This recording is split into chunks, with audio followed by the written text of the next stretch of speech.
వరంగల్ లోక్సభ కాంగ్రెస్ అభ్యర్థిగా కడియం కావ్యను ప్రకటించింది ఏఐసీసీ. దీనికి సంబంధించి అధికారికంగా లిస్టు రిలీజ్ చేసింది. ఇవాళ ఉదయం ఢిల్లీలో కాంగ్రెస్ సెంట్రల్ ఎలక్షన్ కమిటీ భేటీ అయింది. వరంగల్తో పాటు రాష్ట్రంలో పెండింగ్లో ఉన్న మరో 3 స్థానాలపై సుదీర్ఘంగా చర్చించారు. హైదరాబాద్, కరీంనగర్ స్థానాలకు కూడా దాదాపు అభ్యర్థులు ఖరారైనట్టు తెలుస్తోంది. ప్రస్తుతానికి వరంగల్ క్యాండిడేట్ను మాత్రమే ప్రకటించింది హైకమాండ్. అయితే ఖమ్మం సీటుపై మాత్రం ఇంకా చర్చలు జరుగుతున్నాయని సమాచారం. వరంగల్ లోక్సభ కాంగ్రెస్ అభ్యర్థిగా కడియం కావ్యను ప్రకటించింది ఏఐసీసీ. దీనికి సంబంధించి అధికారికంగా లిస్టు రిలీజ్ చేసింది. ఇవాళ ఉదయం ఢిల్లీలో కాంగ్రెస్ సెంట్రల్ ఎలక్షన్ కమిటీ భేటీ అయింది. వరంగల్తో పాటు రాష్ట్రంలో పెండింగ్లో ఉన్న మరో 3 స్థానాలపై సుదీర్ఘంగా చర్చించారు. హైదరాబాద్, కరీంనగర్ స్థానాలకు కూడా దాదాపు అభ్యర్థులు ఖరారైనట్టు తెలుస్తోంది. ప్రస్తుతానికి వరంగల్ క్యాండిడేట్ మాత్రమే ప్రకటించింది హైకమాండ్. అయితే ఖమ్మం సీటుపై మాత్రం ఇంకా చర్చలు జరుగుతున్నాయని సమాచారం.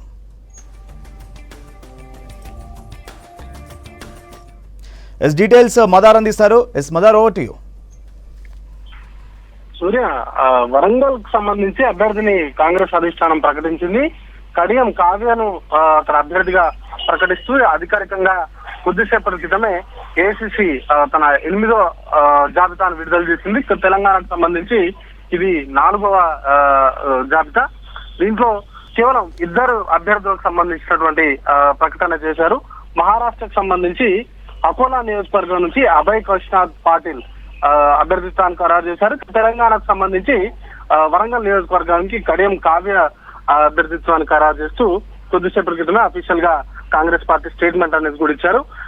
ఈ రోజు నిన్న 2 రోజులుగా కూడా సిఇసి సమావేశాన్ని నిర్వహించారు. నిన్న ఒడిశాతో పాటు మరికొన్ని రాష్ట్రాలకు సంబంధించిన సిఇసి సమావేశం జరిగింది. ఈ రోజు సిఇసి సమావేశంలో ఆంధ్రప్రదేశ్ అలాగే తెలంగాణ ఈ 2 రాష్ట్రాలకు సంబంధించిన అభ్యర్థుల పైన కసరత్తు అనేది కూడా పూర్తి చేశారు. తెలంగాణ రాష్ట్రానికి సంబంధించి 3 నియోజకవర్గాలకు అభ్యర్థులను ఖరారు చేసినట్టు సమాచారం. అయితే అఫీషియల్ గా ఒక పేరు మాత్రమే విడుదల చేశారు. వరంగల్ కు సంబంధించిన అభ్యర్థిని అనౌన్స్ చేశారు. మిగతా 3 స్థానాలకు సంబంధించి 2 ఫైనల్ అయినట్టుగా తెలుస్తోంది. దాంట్లో కరీంనగర్ తో పాటు హైదరాబాద్ ఈ 2 నియోజకవర్గాలకు కూడా అభ్యర్థులను ఖరారు చేసినప్పటికీ ఇంకా అనౌన్స్మెంట్ అయితే రాలేదు. ఖమ్మంకు సంబంధించి ప్రస్తుతానికి పెండింగ్ లోనే ఉంచారు. ఖమ్మంకు సంబంధించి నెక్స్ట్ జరిగేటువంటి సిఇసి సమావేశంలో ఖమ్మంకు సంబంధించినటువంటి అభ్యర్థి పైన నిర్ణయం తీసుకునేటువంటి అవకాశం ఉంది. ఒకవేళ ఏకాభిప్రాయం అప్పటి వరకు కూడా రానట్లయితే ఏఐసీసీ అగ్రనాయకుడు మల్లికార్జున ఖర్గేకు అలాగే రాహుల్ గాంధీకి ఖమ్మం సీటుకు సంబంధించిన అభ్యర్థి ఎంపికకు సంబంధించిన బాధ్యతలు అప్పగించేటువంటి అవకాశం ఉన్నట్టుగా తెలుస్తోంది. ఖమ్మంకు సంబంధించి 3 ఆస్పిరెంట్స్ ఉన్నారు, బలమైనటువంటి ఆస్పిరెంట్స్. ఆ 3 ఒకరికి ఇవ్వాలని భావిస్తున్నట్టుగా తెలుస్తోంది. దాంట్లో మంత్రి పొంగులేటి శ్రీనివాసరెడ్డి సోదరుడు పొంగులేటి ప్రసాద్ రెడ్డి పేరు బలంగా వినబడుతుంది. ఆయనతో పాటు బట్టి విక్రమార్క సతీమణి డిప్యూటీ సీఎం బట్టి విక్రమార్క సతీమణి నందిని పేరు, అలాగే మరో మంత్రి తుమ్మల నాగేశ్వరరావు కుటుంబానికి సంబంధించి తుమ్మల యుగేందర్, ఈ 3 కూడా ఆ సీట్లు ఎక్స్పెక్ట్ చేస్తున్నారు. దానికి సంబంధించి ఇంకా చర్చలు జరుగుతున్నాయి. ఈ 3 కాకపోతే మరొక వ్యక్తికి సంబంధించి టికెట్ ఇవ్వాలనేటువంటి ఆలోచనలో ప్రస్తుతానికి అయితే చర్చలు నడుస్తా ఉన్నాయి. దీనికి సంబంధించి ఇంకా ఏకాభిప్రాయం రాలేదు. ఇక కరీంనగర్ కు సంబంధించి రాజేందర్ రావుకు సంబంధించినటువంటి అభ్యర్థిత్వాన్ని ఖరారు చేసినట్టుగా తెలుస్తోంది. హైదరాబాద్ కు సంబంధించి ప్రస్తుతం హైదరాబాద్ డిసిసి చైర్మన్ గా ఉన్నటువంటి సబీర్ ఈ పేరును కూడా ఆల్మోస్ట్ ఫైనల్ చేశారు. అఫీషియల్ అనౌన్స్మెంట్ మాత్రం ఇంకా బాకీ ఉంది. ఈ 2 స్థానాలకు సంబంధించి రేపు కానీ ఎల్లుండి కానీ వీరికి సంబంధించిన అనౌన్స్మెంట్ వచ్చేటువంటి అవకాశం ఉంది. ఇక వరంగల్ నియోజకవర్గాన్ని చూస్తే అది ఎస్సీ రిజర్వ్డ్ నియోజకవర్గము. అక్కడ నుంచి కడియం కావ్య 2 రోజుల క్రితం బీఆర్ఎస్ పార్టీ నుంచి కాంగ్రెస్ లో చేరారు. కాంగ్రెస్ కు సంబంధించి సీట్ ఆల్మోస్ట్ వారికి సంబంధించినటువంటి ఆమెకే కేటాయించేటువంటి అవకాశాలు ఉన్నట్టుగా ఆమె జగన్నప్పటి నుంచి కూడా ప్రచారం జరిగింది. ఇప్పటికే బీఆర్ఎస్ కూడా ఆమెను అక్కడ వరంగల్ నుంచి పోటీలో నిలుపుతూ ఫైనల్ చేశారు. అయినప్పటికీ కూడా ఆమె ఇటీవల ఫోన్ ట్యాపింగ్ సంబంధించినటువంటి ఆరోపణలు బీఆర్ఎస్ పార్టీ పైన రావడంతో ఆమె అభ్యర్థిత్వాన్ని వెనక్కి తీసుకుంటూ నేను పోటీ చేయనంటూ కూడా ప్రకటించి కాంగ్రెస్ పార్టీలో చేరారు. చేరినప్పటి నుంచి కూడా ఆమెకు సంబంధించినటువంటి అభ్యర్థిత్వాన్ని ఆల్మోస్ట్ ఫైనల్ అయినట్టుగా కూడా ప్రచారం జరిగింది. 2-3 అభ్యర్థులు వరంగల్ కు సంబంధించి ప్రచారం జరిగినప్పటికీ కడియం కావ్య వైపే కాంగ్రెస్ అధిష్టానం మొగ్గు చూపుతూ తాజాగా ఈ నిర్ణయం అయితే తీసుకున్నారు. ఇక మరొక 2 పేర్లను మాత్రం రేపు విడుదల చేసేటువంటి అవకాశం ఉంది. కాంగ్రెస్ ఆంధ్రప్రదేశ్ కు సంబంధించినటువంటి జాబితా విడుదలయ్యేటువంటి సమయంలో మిగతా పేర్లకు సంబంధించి తెలంగాణకు సంబంధించి 2 అలాగే ఒడిశాకు సంబంధించినటువంటి మిగతా అభ్యర్థులను ఫైనల్ చేసే ప్రకటించేటువంటి అవకాశం ఉంది Surya. Right, thank you Madar. Phone tapping కేసులో విచారణ జరిగే కొద్దీ సంచలన విషయాలు బయటకు వస్తున్నాయి. రిమాండ్ రిపోర్ట్లో విస్తుపోయే నిజాలు చెప్పారు రాధాకిషన్ రావు. బీఆర్ఎస్ సుప్రీం చెప్తేనే ట్యాపింగ్ చేసినట్లు తెలిపాడు. ఎన్నికల్లో విపక్ష లీడర్లను టార్గెట్ చేసినట్లు వివరించారు. ప్రత్యర్థుల ఫోన్ ట్యాపింగ్ కోసమే స్పెషల్ టీంలు ఏర్పాటు చేశామన్నాడు రాధాకిషన్ రావు. ఫోన్ ట్యాపింగ్తో విపక్ష నేతల్ని అడ్డుకున్నట్లు చెప్పాడు. అప్పటి ఎస్ఐబీ చీఫ్ ప్రభాకర్ రావు చెప్తేనే చేశామన్నారు రాధాకిషన్ రావు. దుబ్బాక, మునుగోడు బై ఎలక్షన్స్లో డబ్బు సప్లై చేసినట్లు తెలిపాడు. ఎన్నికల సమయంలో పోలీస్ వాహనాల్లోనే బీఆర్ఎస్ డబ్బులు తరలించామన్నాడు. ఫోన్ ట్యాపింగ్ కేసులో A4 నిందితుడిగా ఉన్నాడు రాధాకిషన్ రావు.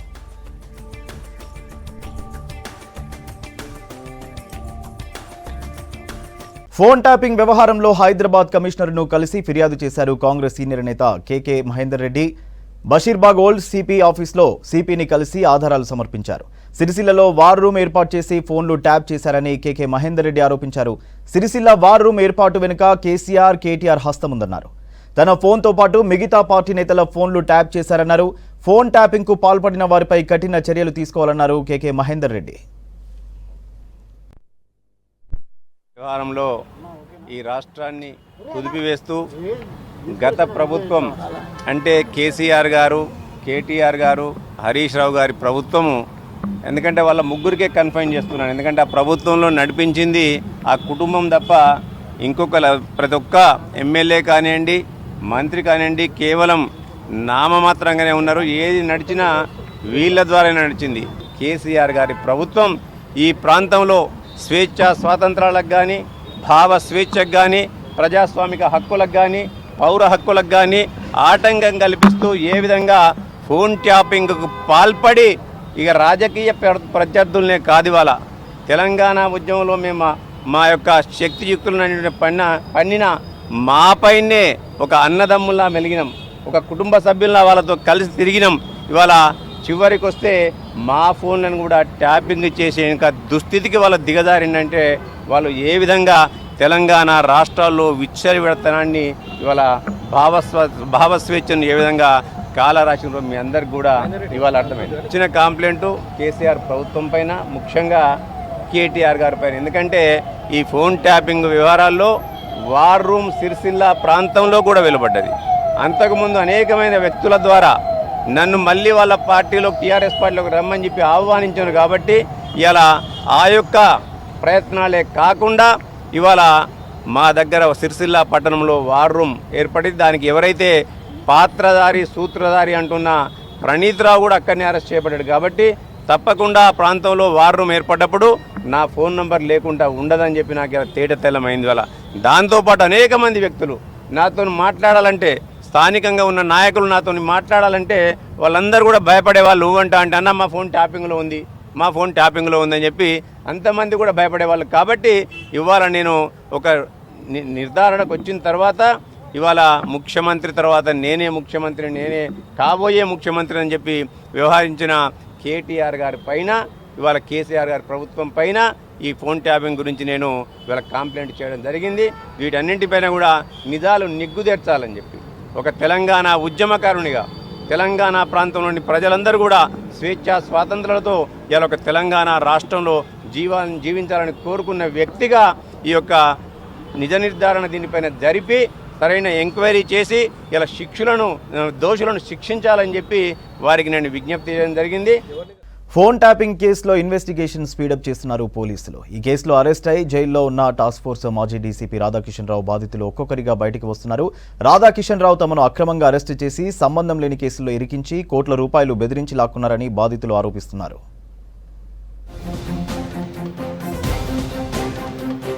ఫోన్ ట్యాపింగ్ కేసులో టాస్క్ ఫోర్స్ మాజీ డీసీపీ రాధాకిషన్ రావు అరెస్ట్ అయిన తర్వాత అతని బాధితులు ఒక్కొక్కరుగా బయటకు వస్తున్నారు.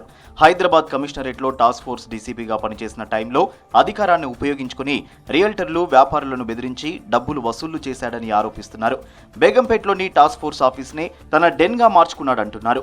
రాత్రి టైంలో అరెస్టులు చేసి అక్రమంగా కస్టడీలో ఉంచుకుని బెదిరించి తమ దగ్గర డబ్బులు తీసుకున్నాడని ఆరోపిస్తున్నారు బాధితులు.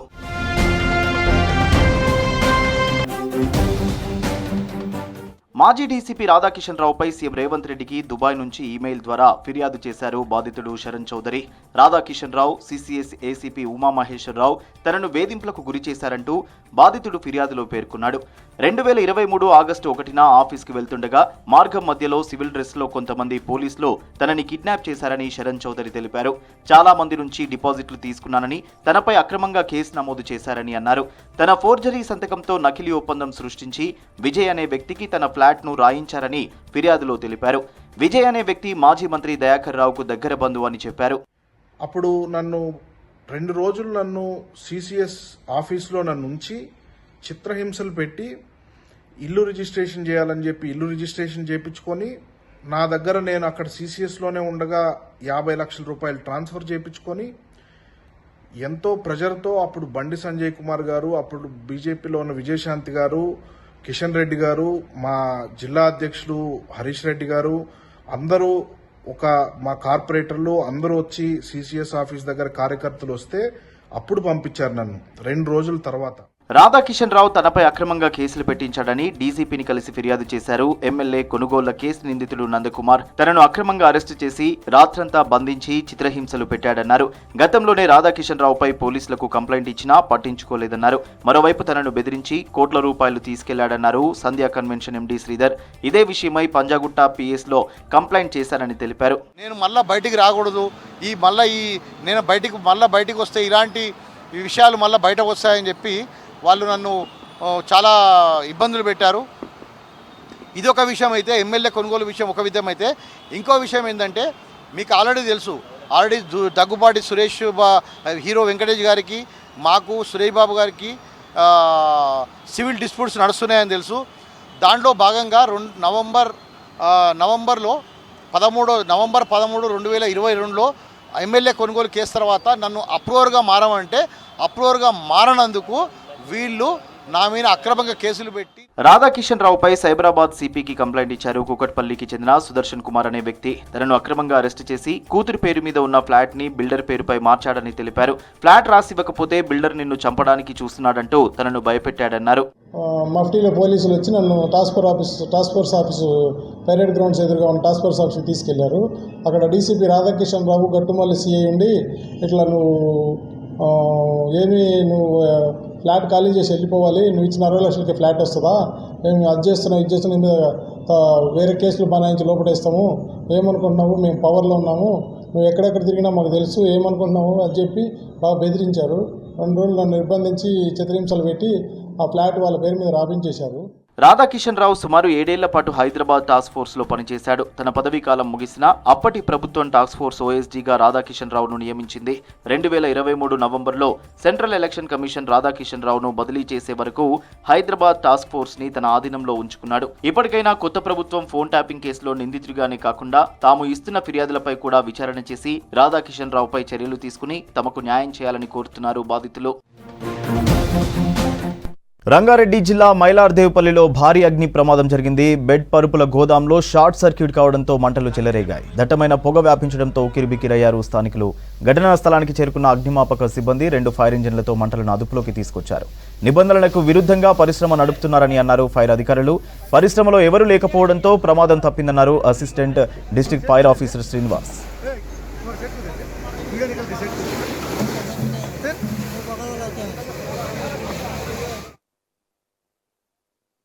మనకు మైలదేవరపల్లి టాటా నగర్లో ఈ పరుపులు తయారు చేసేటువంటి చిన్న ఫ్యాక్టరీలో అగ్ని ప్రమాదం జరిగిందని 10 గంటల 3 నిమిషాలకు రాజనగర్ ఫైర్ స్టేషన్కు సమాచారం ఇవ్వడమయ్యేది. సమాచారం తీసుకుని వెంబటే మా యొక్క ఫైర్ సిబ్బంది మా వెహికల్ వచ్చేసి ఆర్పడానికి ప్రయత్నం చేయడం జరిగింది. కొంచెం ఫైర్ పెద్దగా ఉంది, తర్వాత పక్కన ఇంకా 2-3 స్క్రాప్ గోడౌన్ ఉండడం వల్ల ఇంకో బండి అవసరం ఉందని చెప్పి చంద్రాయగుట్టకి వెళ్ళి కూడా అసిస్టెంట్ కాల్ తీసుకొని అది కూడా వచ్చేసింది. 2 కలిసి ఇప్పుడు వరకు అయితే మొత్తం పూర్తిగా ఆర్పడం జరిగింది. ఇక కొద్దిసేపట్లో అక్కడక్కడ చిన్నగా నిపురావలు ఉన్నాయి, అవి కూడా ఆర్పేసి పూర్తి అయిపోతుంది. ఎవరికి ఏం గాయాలు కాలేదు, ఒక అతనికి ఏదో చిన్న చేతికి గాయాలు అయినట్టున్నాయి ఆర్పే ప్రయత్నంలో.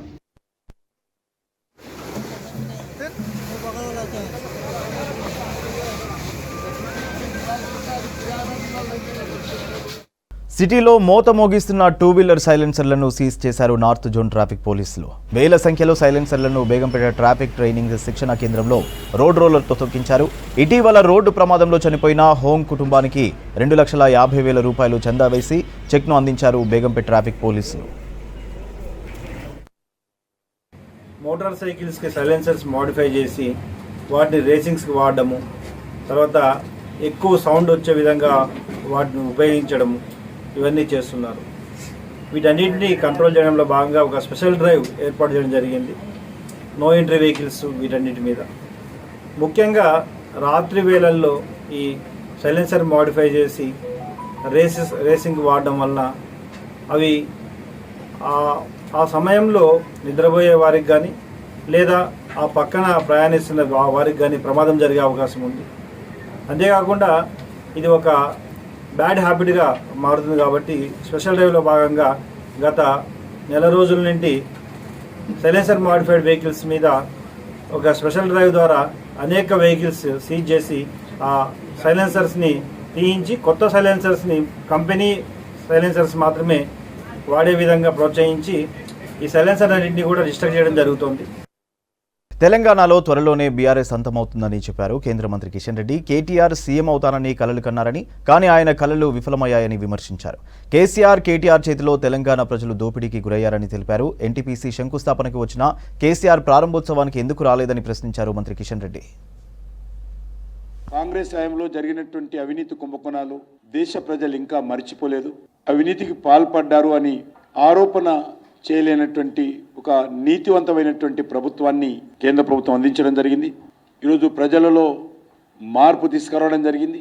ప్రజల ఎక్స్పెక్టేషన్ కూడా వాళ్ళ ఆకాంక్షలకు అనుగుణంగా నరేంద్ర మోడీ గారి ప్రభుత్వం పనిచేసింది. కేంద్ర ప్రభుత్వం పంపిస్తున్నటువంటి పేద ప్రజలకు అందిస్తున్నటువంటి ప్రతి సంక్షేమ కార్యక్రమాలు కూడా లీకేజీలు లేకుండా, మధ్య దళారీలు లేకుండా, దోపిడీ లేకుండా పేద ప్రజలకు అందించేటువంటి కార్యక్రమం చాలా సమర్థవంతంగా నరేంద్ర మోడీ గారి ప్రభుత్వం కొనసాగిస్తుంది. 100% ఇతర దేశాల నుంచి వచ్చేటువంటి దిగుమతుల మీద, వాళ్ళు ఇచ్చే సహకారం మీద ఆధారపడి మన ప్రభుత్వాలు పనిచేసేవి.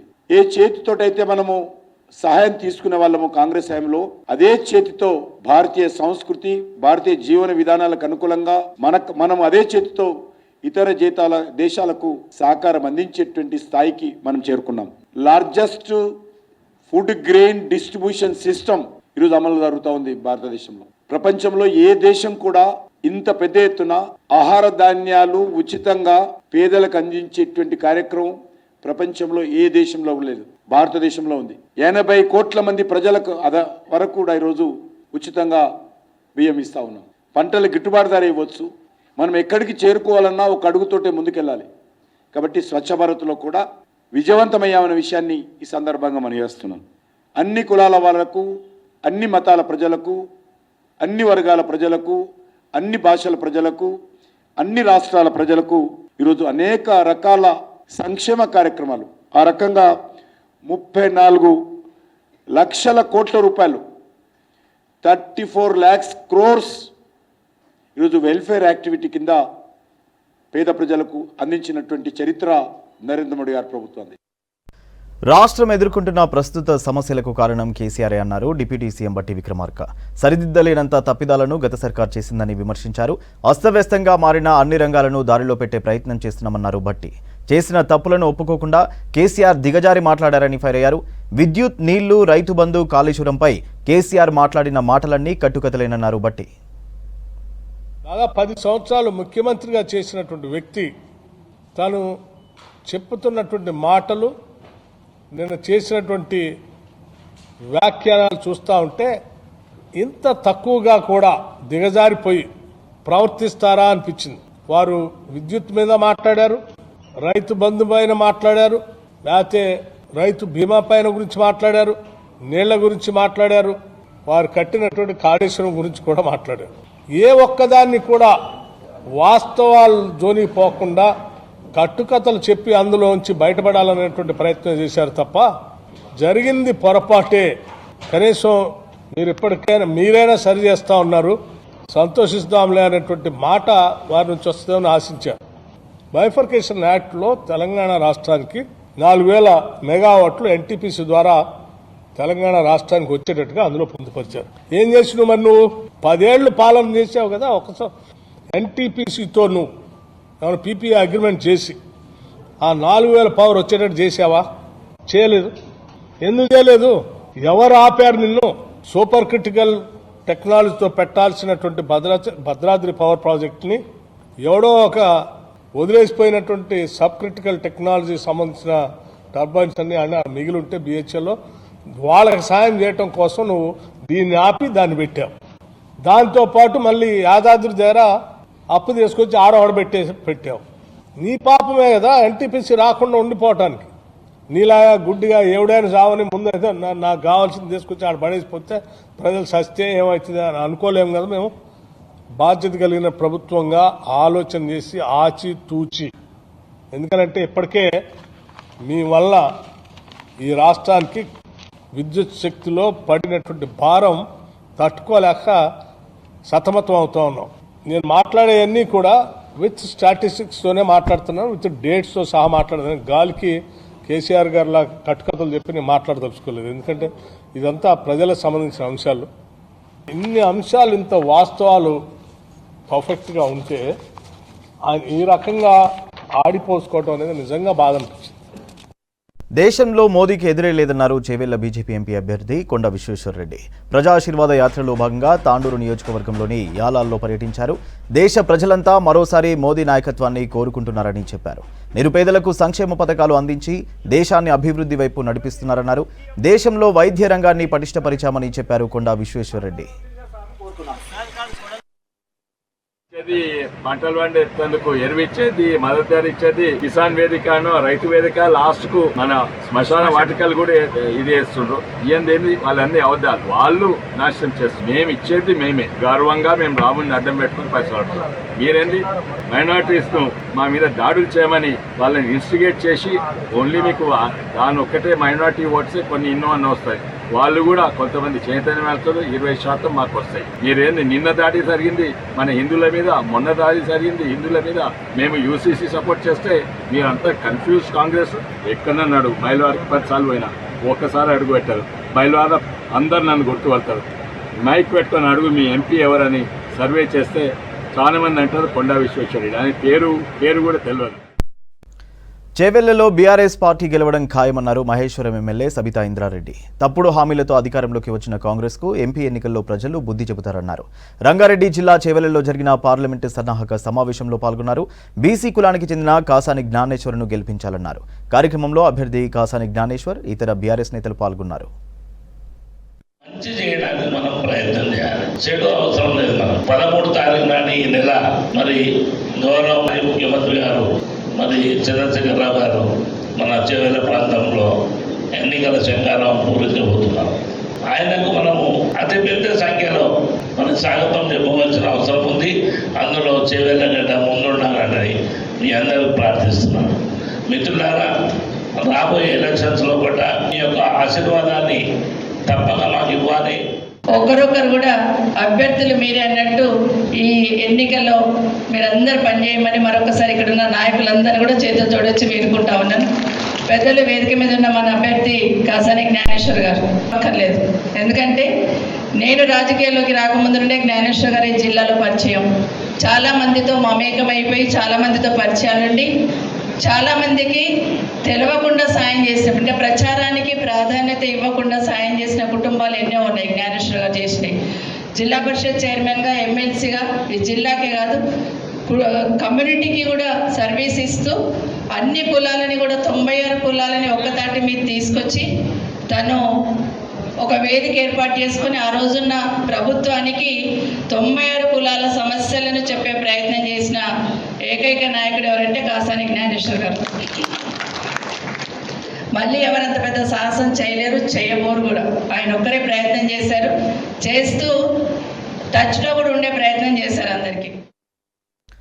చిరు వ్యాపారులను ఇబ్బందులకు గురి చేయొద్దని పోలీసులను కోరారు Sanath Nagar MLA Talasani Srinivas Yadav. Secunderabad Palika Bazar, alpha hotel రోడ్లోని ఫుట్పాత్ వ్యాపార సముదాయాలను పరిశీలించారు. ఎమ్మెల్యే సూచనపై స్పందించారు north zone traffic ACP Shankar Raj.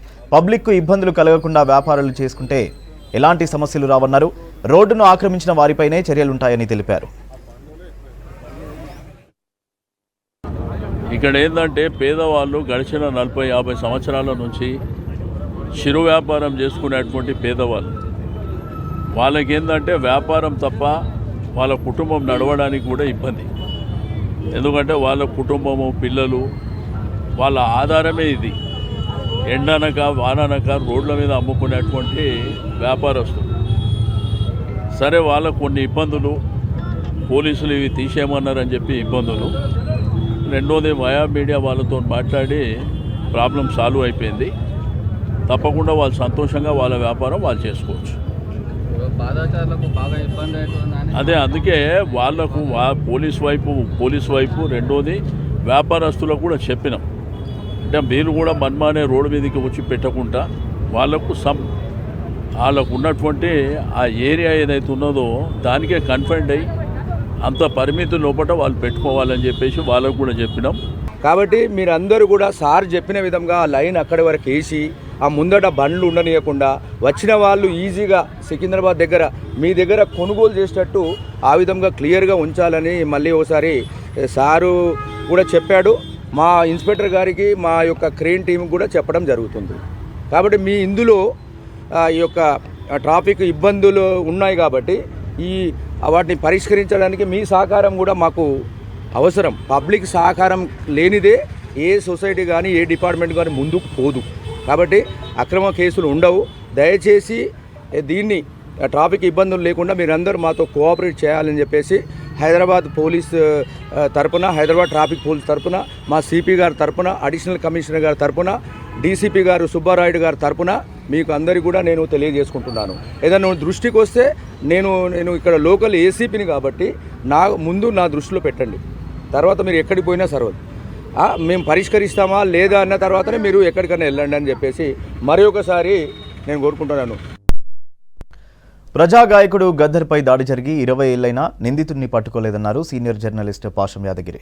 గద్దర్పై జరిగిన దాడికి నిరసనగా ఈ నెల 6న సుందరయ్య విజ్ఞాన కేంద్రంలో పాటపై తూట అనే సభ నిర్వహిస్తామన్నారు. గద్దర్ ఫౌండేషన్ ఆధ్వర్యంలో జరిగే సభకు సంబంధించిన పోస్టర్ను సోమాజిగూడలో రిలీజ్ చేశారు. కార్యక్రమంలో గద్దర్ కొడుకు, ప్రజా సంఘాల నేతలు పాల్గొన్నారు. అనేక ఉద్యమాలు అణిచివేయబడుతున్నాయి, అనేక పౌర హక్కులు అణిచివేయబడుతున్నాయి. అనేక మంది ఎవరైతే పాలకులకు వ్యతిరేకంగా ఈ రోజు కూడా పోరాడుతున్నారో వాళ్ళని అనేక రూపాన అణిచివేస్తున్నారు. వాటికి వ్యతిరేకంగా ఆ భావస్ఫూర్తిని ప్రజలలో అలాగే కొనసాగింపు చేయడానికి ప్రతి సంవత్సరం గద్దర్ ఫౌండేషన్ ఆధ్వర్యంలో ఈ కార్యక్రమాలను చేపడతాం. దాంట్లో భాగంగానే ఈ సంవత్సరం కూడా చేస్తున్నాం. మనం అర్థం చేసుకోవాల్సింది ఏంటంటే పాలకులు అంటే ఎవరైతే అధికారంలో ఉన్నోళ్ళో వాళ్ళే పాలకులు. వాళ్ళు ఒక్కరైనా అంటే ప్రజల అణిచివేతకు గురవుతున్న అన్ని విధాలుగా వాళ్ళని ఏదో రూపాన అణిచివేస్తున్నారు. వాళ్ళందరినీ కూడా సంఘీభావంగా నిలుస్తూ వాళ్ళకు ఒక స్ఫూర్తిని, ధైర్యాన్ని నింపుతూ ఈ ప్రోగ్రాంని మేము కొనసాగిస్తాం. ప్రతి ఏటా గద్దర్ ఫౌండేషన్ ఆధ్వర్యంలో ఈ కార్యక్రమం ఖచ్చితంగా నిర్వహిస్తాం. హైదరాబాద్లో, మిగతా జిల్లాలో ఈ కార్యక్రమాన్ని మేము ఇంకా విస్తరిస్తాము. తెలుగు రాష్ట్రాల్లో ఉన్న ప్రజలందరికీ కూడా ఈరోజు మీరు గమనించుకోవాల్సింది 6th ఏప్రిల్న నాన్న ప్రతి సంవత్సరం చేసే ప్రోగ్రాంని మేము కంటిన్యూ చేస్తున్నాం. జనం మధ్యన ఉన్నాడు, కార్మికుల మధ్యన ఉన్నాడు, ప్రభుత్వాలు నిరసించినాడు. లిబరలైజేషన్ తప్పు, ప్రైవేటైజేషన్ తప్పు, గ్లోబలైజేషన్ తప్పు. దీనివల్ల కార్మికులకు ఉద్యోగాలు రావు. ఆదివాసులు ఎక్కడ ఆందోళన జరిగినా పోయినాడు, ప్రతి చోటుకి పోయినాడు. గోండుల దగ్గర పోయినాడు, కులాముల దగ్గర పోయినాడు, దిల్లుల దగ్గరికి, సంతాళ్ళ దగ్గరికి, అదేవిధంగా చెంచుల దగ్గరికి. ఎక్కడ కష్టపడుతుంటే అక్కడ పోయినాడు. శ్రమజీవుల గొంతు ఆయన. నోరు లేని వాళ్ళ నోరు, ఆత్మ లేని వారి ఆత్మ, గుండె లేని వారి గుండె, మెదడు లేని వారి మెదడు, వెన్నుపూస లేని వారి వెన్నుపూస ఆయన. అందుకని ప్రజల గొంతు ఆయన. ప్రజల తరఫున నిల్చున్నాడు. పాట కూడా వాళ్ళ తరఫునే రాసినాడు, అందరి తరఫున రాసినాడు. చెంచుల తరఫున రాసినాడు, గోండుల తరఫున రాసినాడు, లంబాడోళ్ళ మీద కూడా రాసినాడు.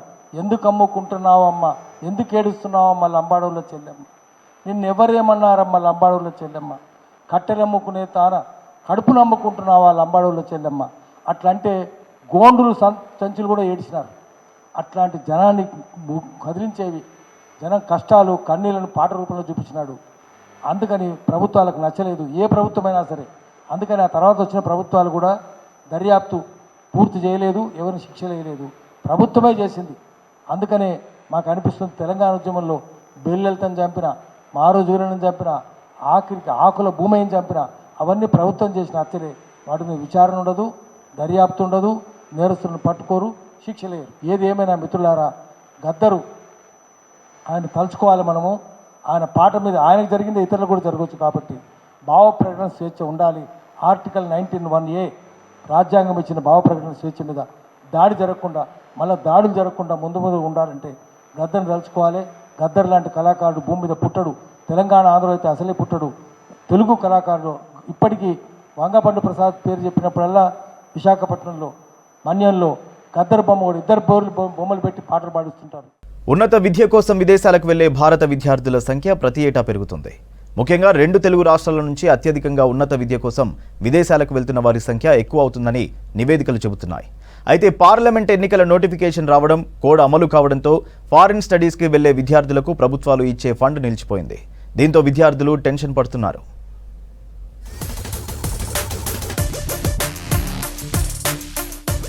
ఉన్నత విద్య కోసం విదేశాలకు వెళ్లే వారిపై లోక్సభ ఎన్నికల కోడ్ ఎఫెక్ట్ పడింది.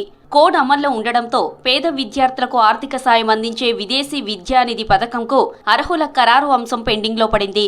లబ్ధిదారుల ఎంపిక ప్రక్రియను కొంతకాలం ఆపేయాలని నిర్ణయించారు అధికారులు. దీంతో విద్యార్థులు టెన్షన్ పడుతున్నారు. కేంద్ర, రాష్ట్ర ప్రభుత్వాలు ఎన్నికల కమిషన్ నుంచి పర్మిషన్ తీసుకొని పథకం అమలు జరిగేలా చూడాలని కోరుతున్నారు. మరోవైపు ఉన్నత విద్య కోసం విదేశాలకు వెళ్తున్న విద్యార్థుల భద్రతపై ప్రస్తుతం ఆందోళన నెలకొంది. కొంతకాలంగా విదేశాల్లో జరుగుతున్న దాడుల కారణంగా ఫారెన్లో చదివే తమ పిల్లలు అక్కడ భద్రంగా ఉంటారా అన్న అంశాలపై దృష్టి పెడుతున్నారు పేరెంట్స్. ముఖ్యంగా అమెరికా వంటి దేశాల్లో డిగ్రీల కన్నా తమ పిల్లలు భద్రంగా ఉంటారా లేదా అని ఆలోచిస్తున్నారు. తమ పిల్లలు వెళ్లే దేశంలో భద్రత ఎలా ఉంది, నేరాల తీరు, మాదక ద్రవ్యాల ప్రభావం వంటి అంశాలను పరిశీలిస్తున్నారు. ఎలాంటి సమస్యలు లేని దేశాల్లో చదివేందుకు ఇంట్రెస్ట్ చూపెడుతున్నారు.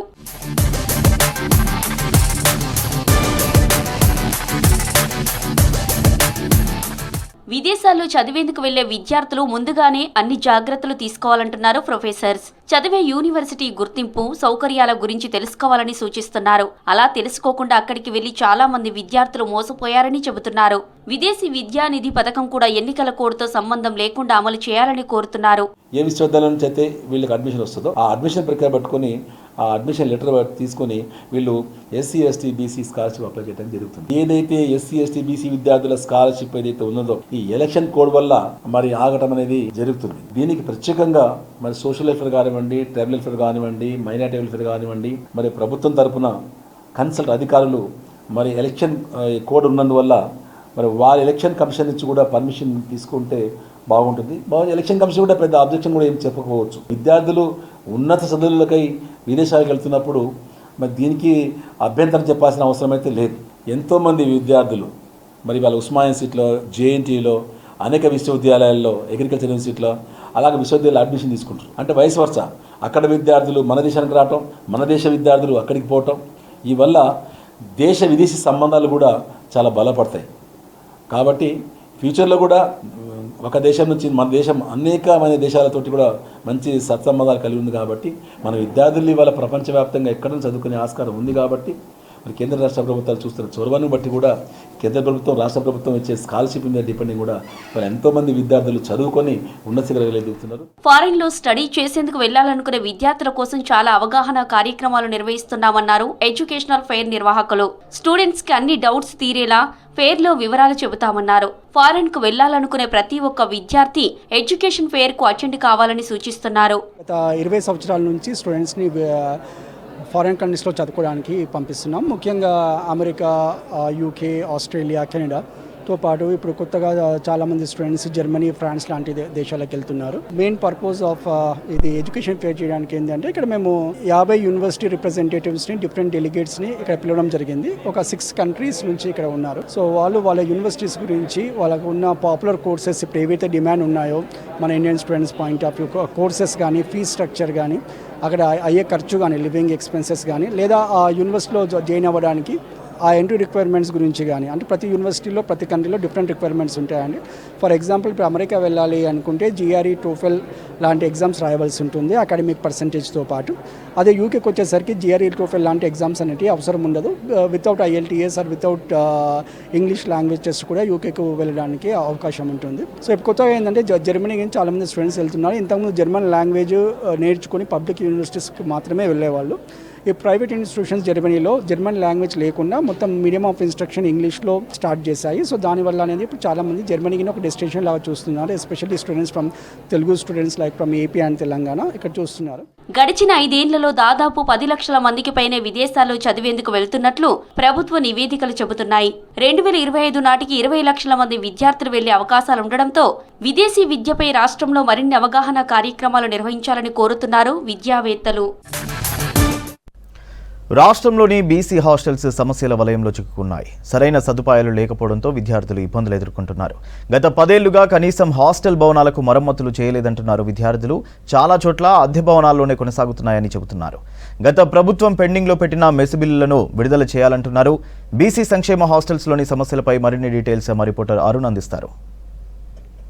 హైదరాబాద్, రంగారెడ్డి, మేడ్చల్లో ఆ కాలేజ్ హాస్టళ్ల నుంచి మొదలుకుంటే చిన్నపిల్లల హాస్టళ్ల వరకు అంటే ఏ హాస్టల్లో చూసినా అవి సొంత భవనాలు లేవు. అద్దె భవనాలలో మాత్రమే పిల్లలు ఏ విధంగా ఉంటారు ఎట్లా అనేది ఇప్పుడు మనకు బిస్సీ నేత, స్టూడెంట్ యూనియన్ నేత మనతో సతీష్ ఉన్నాడు. అడిగి తెలుసుకున్న. సతీష్ గారు చెప్పండి, ఎట్లా ఉన్నాయి బీసీ హాస్టల్స్? హైదరాబాద్, రంగారెడ్డిలో 60 హాస్టళ్లు ఉంటే ప్రతి హాస్టల్ ఇంత దారుణమైన పరిస్థితి అంటే గత 10 సంవత్సరాల నుంచి ప్రతి విద్యార్థి ఎన్నో కష్టాలు అనుభవించి ఊర్లలో తల్లిదండ్రులు కూలినాలు పనిచేసుకొని వీడికి పంపిస్తే రాష్ట్రంలో 390 హాస్టల్ ఉంటే ఒక్క హాస్టల్ కూడా సొంత భవనం లేదు. గత ప్రభుత్వం మాజీ ముఖ్యమంత్రి అయిన కేసీఆర్ గారు ఒక్క బిల్డింగ్ కట్టించిన పాపాన పోలేదు.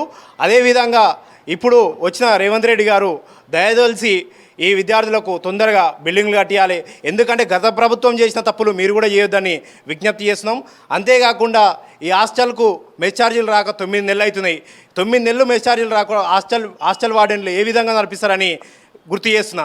అంతేకాకుండా 22 నెలల నుంచి ఈ బిల్డింగ్లు అన్నీ అద్దె భవనాలు కాబట్టి 22 నెలల నుంచి అద్దెలు రాక అద్దె ఓనర్లు కాల్ చేయమని ఈ హాస్టల్ విద్యార్థులకు వచ్చి ఫోర్స్ చేస్తుంటే విద్యార్థులు మేము వేడుకోవాలని నిన్న 300 మంది విద్యార్థులు ఆర్ కృష్ణ దగ్గరకు వస్తే మేము ఓనర్లతో మాట్లాడి లేదు రెంట్లు అనేది గత ప్రభుత్వం చేసిన తప్పుదాలని మేము దాంట్లో సెటిలైట్ చేస్తాం.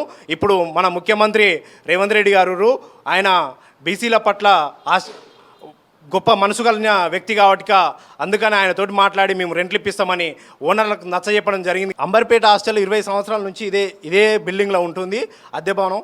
అదే 20 సంవత్సరాల పైసలు పెడితే ఎప్పుడో బిల్డింగ్ అవ్వదు. కానీ ఇట్లా ప్రతి హాస్టల్ మొత్తం 60 హాస్టళ్ళు ఉంటే 60 హాస్టళ్ళు హైదరాబాద్, రంగారెడ్డిలో 60 హాస్టల్ అద్దె కొంపలే. కానీ ఏ రూమ్లో చూసినా కానీ 25 నుంచి 30 మంది విద్యార్థులు ఒక చిన్న రూమ్లల్లో 30 మంది విద్యార్థులు ఎట్లా ఏ విధంగా చదువుకోవాలి, ఏ విధంగా ఉండాలి, వాళ్ళకి చక్కగా బ్లాంకెట్లు ఉండవు, చక్కగా భోజనం ఉండదు. అలాంటి కూరగాయలకు మెస్ ఛార్జీలు జరిపి ఒక 1500 రూపాయలు ఇస్తే నెల రోజులు ఒక విద్యార్థికి ఏ విధంగా సరిపోతాయని గుర్తు చేస్తున్నాం. ఈరోజు పప్పు చూసుకున్నా, నూనె చూసుకున్నా, కూరగాయలు చూసుకున్నా, వంట సామాగ్రి ఏది చూసుకున్నా కానీ అప్పుడు 2015లో 1500 రూపాయలు ఇచ్చిరు. 15 నుంచి ఇప్పుడు 2024 ఇప్పుడు కూడా అదే 1500 రూపాయలు ఏ విధంగా సరిపోతాయి? మాజీ ముఖ్యమంత్రి అయిన చంద్రశేఖరరావు గారిని 20 సార్లు కలిసినాము. అయినా ఆయన నిమ్మకు నీరెత్తనట్టే ఉన్నారు. అంతేకాకుండా ఎన్నో ధర్నాలు చేసినాం, వందలాది ధర్నాలు చేసినాము. కొత్త బిల్డింగులు తీసుకోవాలి, బిల్డింగులు కట్టియాలి, ఈ బిల్డింగులు సరిపోతలేవు, పెద్ద బిల్డింగులు తీసుకోవాలి, ఈ అద్దె కొంపల నుంచి సొంత భవనాలు కట్టియాలి, గవర్నమెంట్ స్థలాలు చాలా ఉన్నాయి, వాటిలో బిల్డింగ్లు కట్టియమంటే మేము రేపు కడతాం, మాపు కడతాం. కాలేజీలు ఏమి ఎక్కువ అయిపోయినాయి, పిల్లలు ఎక్కువ అయిపోయారు. ఒక్కొక్క హాస్టల్లో 350 మంది విద్యార్థులు ఉండే వరకు సరిపోవట్లేదు. ఎన్ని కాలేజీలు ఉన్నాయి?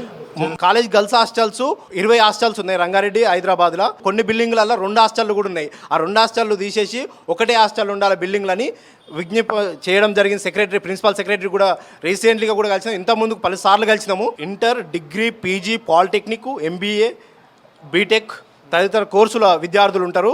వాళ్లకు కంప్యూటర్లు ఇవ్వమని ఎన్నోసార్లు ధర్నాలు చేస్తే మేము కంప్యూటర్లు ఇస్తున్నారు. కనీసం విద్యార్థి, ఒక బీటెక్ విద్యార్థికి ఏ అప్లికేషన్ చేసుకోవాలన్నా కానీ, డయాగ్రామ్ చేయాలన్నా కానీ సిస్టమ్ ఉండాలి. అలాంటిది మన హాస్టల్లో సిస్టమ్ లేక పేద విద్యార్థులు ఏలికెళ్ళి కొనుక్కొచ్చుకుంటారని విజ్ఞప్తి చేస్తే రేపిస్తాం మాపిస్తామని హాస్టల్కి ఒక కంప్యూటర్ ఇస్తే అది ఆఫీస్కే సరిపోతుంది. స్టూడెంట్ నేత మనతో ఉన్నాడు రామకృష్ణ. చెప్పండి, ఎలాంటి బీసీ హాస్టళ్లలో ఎలాంటి సమస్యలు ఉన్నాయి ప్రధానంగా? మరి ఈరోజు అధ్వానమైన పరిస్థితిలో మా బీసీ కాలేజ్ హాస్టల్లో పరిస్థితి ఉంది.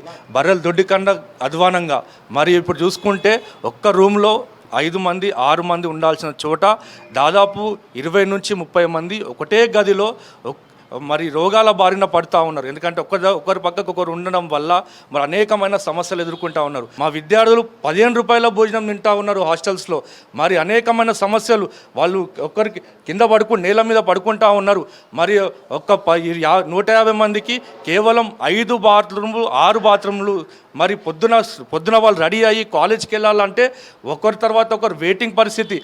నూతన కలెక్టరేట్లు కట్టినారు, మరి ఎమ్మెల్యే క్యాంప్ ఆఫీసులు కట్టినారు, సెక్రటరియట్లు కట్టినారు, మరి ఫ్లైఓవర్లు కట్టారు, స్కై ఓవర్లు కట్టారు. కానీ ఒక్క సంక్షేమ హాస్టల్ సొంత భవనం కూడా గత ప్రభుత్వం కట్టలేదు. మరి ఈ ప్రభుత్వం అయినా మేము ముఖ్యమంత్రి గారికి విజ్ఞప్తి చేస్తూ ఉన్నాం. ఎందుకంటే గత ప్రభుత్వం ఒక్క సంక్షేమ హాస్టల్ కూడా కట్టలేదు. మరి ఈ రాష్ట్ర ప్రభుత్వం మరి రేవంత్ రెడ్డి గారికి విజ్ఞప్తి చేస్తూ ఉన్నాం. ఎన్నో కళలు కానీ మేము కొత్త ప్రభుత్వాన్ని ఎన్నుకున్నాం. ఎందుకంటే నిరుద్యోగుల పక్షాన ఈ ప్రభుత్వం ఉంటుందేమో, విద్యార్థుల పక్షాన ఈ ప్రభుత్వం ఉంటుందేమో అని చెప్పి మరి అనుకుంటుంటే, మరి ఇప్పుడేమో మరి సొంత భవనాలు కట్టాల్సిందిగా కొత్త కమిషనర్ గారు వచ్చారు. కమిషనర్ గారు కూడా విజ్ఞప్తి చేస్తూ ఉన్నాం. డైలీ పప్పు పెడతారు, అప్పుడప్పుడు ఇట్లా టమాటా, ఇట్లా బెండకాయ ఇట్లా అంటారు. లీల చారులో సరిపడే ఫుడ్ సరిగా లేదు. ఉండడానికి ప్లేస్ లేక బయట హాల్లో ఉంటున్నాం. అది బీరువాళ్ళు అడ్డం పెట్టుకొని హాల్ లాగా చేసుకొని రూమ్ లాగా ఉంటున్నాం. సరిగా ఫ్యాన్లు లేవు. ఫ్యాన్లు చెప్పినా సరే టైంకి ఫ్యాన్లు చేస్తలేరు. బాత్రూమ్స్ కూడా సరిగా లేవు. స్నానాలు చేయడం కూడా చాలా ఇబ్బంది అవుతుంది. మార్నింగ్ కూడా కాలేజ్కి పోవడానికి 4-5 ఇయర్స్ నుంచి స్ట్రెంత్ పెరిగే వరకు మొత్తం లైబ్రరీ తీసేసి రూమ్స్ లాగా వాడుకుంటున్నారు లైబ్రరీని కూడా. ఈ హాస్టల్లో గతంలో కాంగ్రెస్ ప్రభుత్వ పుణ్యమే ఇది. ఈ హాస్టల్ అని పెట్టించింది కాంగ్రెస్ గవర్నమెంటు. తర్వాత టీఆర్ఎస్ గవర్నమెంట్ వచ్చిన తర్వాత ఈ హాస్టళ్ళ గురించి ఏమాత్రం పట్టించుకోలేదు ఇక్కడ. ఎందుకంటే 1,00,000 రూపాయలు 1,00,000 కోట్లు పెట్టేమో కాళేశ్వరం కట్టిర్రు. ఆ 1,00,000 కోట్లు పెడితే 5 లక్షల మంది విద్యార్థులకు బెనిఫిట్ అవి ఇక్కడ. అంటే 5 లక్షల మంది విద్యార్థులు ఈ రాష్ట్రంలో చదువుకుంటే రాష్ట్రం అభివృద్ధి అవు.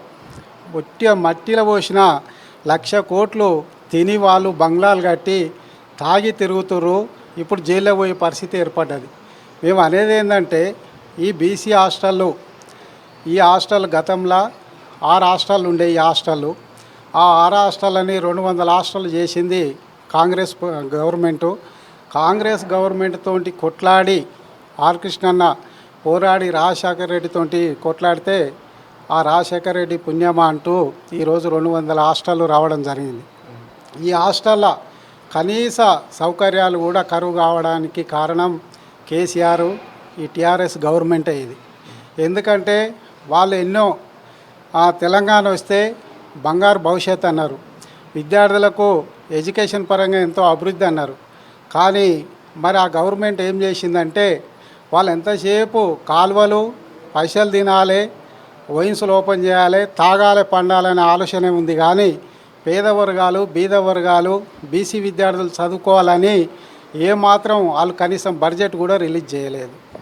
సంవత్సరం వరకు పెండింగు మెస్ బిల్లులు ఉంటే రిలీజ్ చేయకపోతే ఏ విధంగా వాడన్లు మెస్ ఏర్పాటు చేస్తారు? వాళ్ళు అప్పులపాలయ్యారు ఒక రకంగా. ఆ డబ్బులు లేక వీళ్ళకు ఏముంది, ఇంత చింతపండు, 2 టమాటాలు, 1 ఉల్లిగడ్డ, బిందె నీళ్ళు పోసి ఇదే పప్చారాన్ని పెట్టిన రోజులు ఉన్నాయి. నిజంగా విద్యార్థులు ఆ తిండి తినలేక వాళ్ళు ఊర్లలోకి వెళ్ళి వచ్చి ఒక ఉన్నతమైన లక్ష్యంతో ఒక ఐఏఎస్ ఐపీఎస్ గవర్నమెంట్ జాబ్ కొట్టాలన్న ఆ లక్ష్యాన్ని చేరుకోలేకపోవడానికి కారణం ఎవరంటే టీఆర్ఎస్ గవర్నమెంటు, కేసీఆర్ గవర్నమెంట్ అనేది కూడా మేము చెప్తున్నాం. వాళ్ళు మెస్ బిల్లులు ఇవ్వలే, స్కాలర్షిప్లు ఇవ్వలే, కొత్త హాస్టళ్ళు ఇవ్వలే. హాస్టల్లో మరి ఇంతమంది ఎమ్మెల్యేలు పోయి గ్రామాలలో నిద్ర చేసారు. కానీ హాస్టల్లో వచ్చి కనీసం వాళ్ళు 10 సంవత్సరాల పరిపాలనలో 1 గంట కూడా హాస్టల్ విజిట్ చేయలే, హాస్టల్లో నిద్ర చేయలేదు. అసొంటప్పుడు వాళ్ళకి ఈ హాస్టల్ పరిస్థితులు, విద్యార్థుల పరిస్థితులు ఏ విధంగా అర్థమవుతాయని మేము ప్రశ్నిస్తున్నాం. ఈ గవర్నమెంటు మా బీద పిల్లల మీద, బీసీ విద్యార్థుల మీద మంచి ఆలోచన చేసి మా విద్యార్థులకు మెస్ బిల్లులు పెండింగ్లో లేకుండా కొత్త భవనాలు కట్టేటట్టు మంచి విద్య అభివృద్ధి దిశలా ఈ గవర్నమెంటు ఆలోచించి ఈ విద్యార్థులను ఆదుకుంటుందని కోరుకుంటూ తెలుపుతున్నాను. వాళ్ళకు సొంత భవనాలు కావాలి, మంచి నాణ్యమైన వసతులు ఉండి మళ్ళీ మంచి క్వాలిటీ ఫుడ్ ఉంటే మాత్రము మేము గొప్ప చదువులు చదువుకుంటామని చెప్తున్నారు విద్యార్థులు. కెమెరా పర్సన్ అనిల్తో అరుణ్, V6 న్యూస్, హైదరాబాద్. ఇవి bulletin updates. Keep watching V6 news.